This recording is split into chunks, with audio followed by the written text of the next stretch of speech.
அனைவருக்கும் வணக்கம். இந்த பதிவில் நம்ம இதை பற்றி பார்க்க போகிறோன்னு தெரிஞ்சுக்கிறதுக்கு முன்னாடி மறக்காமல் நம்ம சேனலை சப்ஸ்கிரைப் பண்ணிக்கோங்க.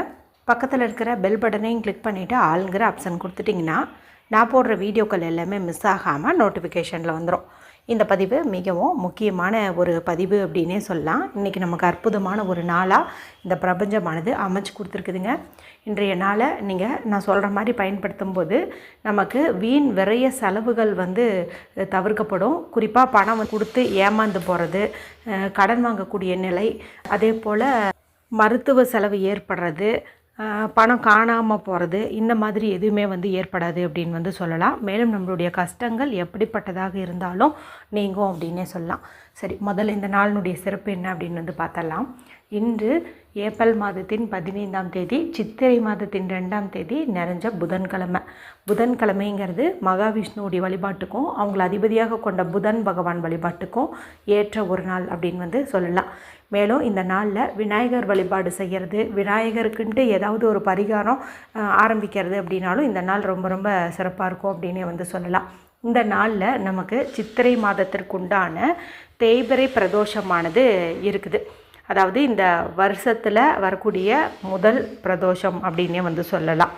தேய்பிறை பிரதோஷம் அப்படின்னாவே நம்மளுடைய கஷ்டங்கள், கவலைகள், நோய்கள், எதிரி தொல்லைகள் எல்லாமே நம்மளை விட்டு நீங்கக்கூடிய ஒரு நாள், தேயக்கூடிய ஒரு நாள் அப்படின்னு சொல்லலாம். நீங்கள் வளர்பிறை நாளில் வழிபாடு செய்யலினாலும் கூட தேய்பிறை நாளில் வழிபாடு செய்யும்போது நம்மளுடைய கஷ்டங்கள் எல்லாமே தவிடுபொடியாகும் அப்படின்னே சொல்லலாம். ஸோ இன்று மாலை நீங்கள் 4:30 6 மணிக்கு இடையே உள்ள நேரத்தில் உங்கள் ஊரில் சிவபெருமான் கோவில் இருந்தது அப்படிங்கும்போது நீங்கள் அங்கே போயிட்டு வழிபாடு செய்கிறது சிறப்பு. மேலும் பிரதோஷ வேளையில் அனைத்து தெய்வங்களுமே சிவபெருமான் ஆலயத்தில் தான் இருப்பாங்க. அப்படிங்கிறதுனால நம்ம கோவிலுக்கு போகும்போது மற்ற தெய்வங்களுடைய அருட்பார்வை நம்ம மீது படுவதற்கு நமக்கு ஒரு வாய்ப்பு கிடைக்கும் அப்படின்னே சொல்லலாம். போகும்போது வெறுங்கையை போகாமல் உங்களால் ஆன பொருட்களை நீங்கள் அபிஷேகத்துக்கு வாங்கிட்டு போகலாம். பால் அல்லது இளநீர், கரும்புச்சாறு, அதே போல் வில்வ இலை, திருமஞ்சனம், தேன், இந்த மாதிரி வாங்கிட்டு போகலாம். எல்லாத்தையும் விட நீங்கள் அங்கே சிவபெருமான் கோவிலுக்கு விளக்குக்கு ஊற்றுவதற்கு எண்ணெய் நீங்கள் வாங்கிட்டு போய் கொடுக்கறது அப்படிங்கிறது ரொம்ப ரொம்ப சிறப்பு. எது கொடுக்குறதா இருந்தாலும் இந்த பிரதோஷ வேலையிலேயே கொடுங்க. அப்போ தான் அது அவங்க பயன்படுத்துவாங்க. நமக்கும் பார்க்கறதுக்கு ரொம்ப சந்தோஷமாக இருக்கும். இப்போ பிரதோஷ வேலை தவிர மற்ற நேரத்தில் நீங்கள் இன்னைக்கு கோவிலுக்கு போனீங்கன்னா சாதாரணமாக நம்ம புதன்கிழமை நாளில் வழிபாடு செஞ்சால் என்ன பலன் கிடைக்குமோ அது மட்டும்தான் கிடைக்கும். தேய்பிறை பிரதோஷ பலனே உங்களுக்கு கிடைக்கணும்னா மாலை 4:30 6 மணிக்கு இடையே உள்ள நேரத்தில் நீங்கள் வழிபாட்டில் கலந்துக்கணும். இந்த சமயத்தில் வீட்டில் சிவபெருமான் படம் வச்சுருந்தீங்கனாலும், சின்னதாக லிங்கம் வச்சுருந்தீங்க அப்படின்னாலுமே நீங்களே கூட தண்ணீராலேயோ பாலாலேயோ அபிஷேகம் செஞ்சுட்டு ஒரு விளக்கேற்றி வச்சு முழு மனதாக வழிபாடு செய்யலாம். மொத்தத்தில் வீட்லேயோ கோவில்லையோ நம்ம இன்றைக்கி வழிபாடு செய்கிறதுங்கிறது சிறப்பு. குறிப்பாக பசங்க சரியாக படிக்க மாட்டேங்கிறாங்க, படிக்கிறதெல்லாம் மறக்குது அப்படிங்கும்போது இந்த புதன்கிழமை நாளில் வழிபாடு செய்யும்போது நல்ல மதிப்பெண்கள் கிடைக்கும் அப்படின்னே சொல்லலாம். சரி, இது எல்லாமே பார்த்திங்கன்னா பொதுவான ஒரு விஷயம் அப்படின்னே சொல்லலாம். இப்போ நம்ம பார்க்க போகிறது நம்மளுடைய பர்ஸில் பணம் சேருவதற்கும் பணத்தடை ஏற்படாமல் இருப்பதற்குமான ஒரு அற்புதமான பரிகாரம். இந்த ஒரு பரிகாரத்தை நீங்கள் இன்றைய நாளில் எப்போ வேணாலும் செய்யலாம். ராகுகாலம் யமகண்டம் மட்டும் தவிர்க்கிறது நல்லது. நமக்கு யமகண்ட நேரம் காலையில் 7:30 9 முடிஞ்சிருச்சு. ராகு காலம் மட்டும் மதியம் 12 1:30 வரைக்கும் இருக்குது.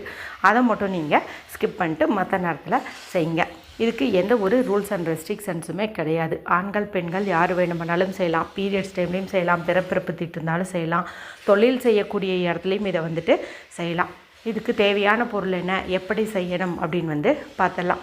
இது நீங்கள் 2 விதமாக பண்ணலாம். ஒன்று எந்த கோடும் இல்லாத பியூரான அன்ரோல்டு ஒயிட் ஷீட்டு பயன்படுத்தி செய்யலாம். இப்போ வீட்டில் பச்சை நிறத்தில் துணி வச்சுருக்கீங்க அப்படிங்கும்போது அந்த பச்சை நிற துணியை பயன்படுத்தியும் நீங்கள் செய்யலாம். சரிங்களா? பரிகாரம் செய்யும்போது வடக்கு திசை, நார்த்து ஃபேஸிங் பார்த்த மாதிரி உட்காந்துட்டு செய்யுங்க. சரி, இதுக்கு தேவையான பொருள் என்ன அப்படின்னு பார்த்தீங்கன்னா கொஞ்சம் வெந்தயம் தேவைப்படுது. புதன்கிழமை நாளில் வெந்தயம் வச்சு நம்ம செய்யக்கூடிய பரிகாரம் நல்ல பலனை கொடுக்கும். ஏன்னா இந்த வெந்தயம் புதன் பகவானுக்கு உரியது. மேலும் இதை நல்லா ஊற வச்சு அரைக்கும் போது பசை போல் மாறும். நல்லா கம் மாதிரி ஒட்டிக்கும் அப்படின்னே சொல்லலாம். இதனுடைய தாத்பரியம் என்னென்னா பணம் நம்மக்கிட்டேயே இருக்கும், நிரந்தரமாக இருக்கும். அப்படியே ஏதாவது செலவானாலும் அந்த செலவான தொகை சீக்கிரமாக 2 மடங்காக நம்மக்கிட்டேயே வேகமாக திரும்பி வரும் அப்படின்னு அர்த்தம். மேலும் சுபவிரயங்கள் மட்டும்தான் ஆகும். இந்த மருத்துவ செலவு, திருடு போகிறது, கொடுத்து ஏமாறது இந்த மாதிரிலாம் ஏற்படாது. இதுக்கு வந்து அளவுன்ட்டு ஒன்றும் இல்லை. அப்படி அளவு சொல்லுங்கள் அப்படின்னு கேட்டிங்கன்னா ஒரு 5ங்கிற எண்ணிக்கையில் எடுத்துக்கோங்க. ஏன்னா இந்த 5ங்கிற எண் பார்த்திங்கன்னா புதன் பகவானுக்கு உரியது. அதனால் எண்ணெய் 5 வெந்தயம் வந்து எடுத்துக்கோங்க. அடுத்து நமக்கு தேவையானது அப்படின்னு பார்த்திங்கன்னா 5 மிளகு வந்து தேவைப்படுது. இந்த மிளகு கடன் பிரச்சனை, எதிரி தொல்லை எல்லாத்தையுமே நீக்கக்கூடிய தன்மை கொண்டது.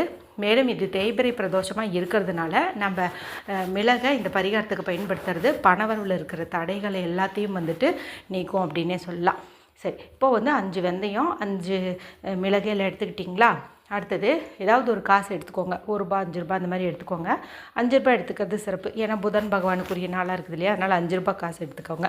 இப்போ இது எல்லாத்தையும் எடுத்துகிட்டு வடக்கு திசையை பார்த்த மாதிரி உட்காந்துட்டு முழுமுதற் கடவுளான விநாயகரையும் சிவபெருமானையும் உங்களுடைய குலதெய்வத்தையும் வேண்டிக்கோங்க. இந்த பரிகாரம் செய்கிறதுனால வீட்டில் தொழில் செய்யக்கூடிய இடத்துல பணம் வந்து நிரம்பி வழியணும், வீண் வரிய செலவுகள் வரக்கூடாது, இந்த மாதிரி பணம் எங்கிட்ட வாங்கிட்டு போய் ஏமாற்றிட்டுருக்காங்க, அவங்க சீக்கிரமாக எனக்கு கொண்டு வந்து கொடுக்கணும், இந்த மாதிரி வேண்டிக்கிட்டு இப்போ எடுத்து வச்ச பேப்பர்லேயோ பச்சை நிற துணியிலையோ இந்த 5 வெந்தயம் 5 மிளகு இந்த காசு இதெல்லாத்தையும் வச்சு மடிச்சுக்கோங்க. துணியில் வச்சவங்க இது ஒரு சின்ன முடிச்சு மாதிரி வந்து ரெடி பண்ணி வச்சுக்கோங்க. இப்போ சுத்தமாக இருக்கிறவங்க பூஜை அறையில் வச்சு ஒரு நிமிஷம் வந்து வழிபாடு வந்து செஞ்சுக்கோங்க. பீரியட்ஸில் இருக்கிறவங்க மனத்துக்குள்ளாரையே வழிபாடு செஞ்சுக்கோங்க. இப்போ இதை நீங்கள் தொழில் செய்யக்கூடிய இடத்துல உங்களுடைய கல்லாப்பெட்டியில் வந்து வச்சிடலாம்.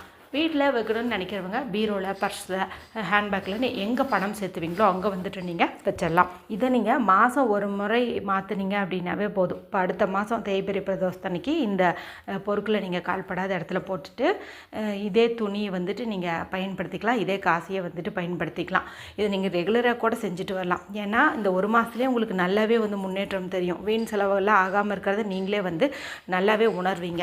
ஸோ இது நமக்கு ஒர்க் ஆகுது அப்படின்னு தெரிஞ்சதுக்கப்புறம் இது நீங்கள் ரெகுலராகவே வந்துட்டு ஃபாலோ பண்ணிக்கலாம். இந்த வீடியோ குறித்து ஏதாவது சந்தேகங்கள் இருந்ததுன்னா கமெண்ட் பண்ணுங்கள். பிடிச்சிருந்தால் மற்றவங்களோடையும் ஷேர் பண்ணுங்கள், லைக் பண்ணுங்கள். மற்றும் ஒரு பயனுள்ள பதிவில் உங்களை சந்திக்கிறேன். நன்றி, வணக்கம்.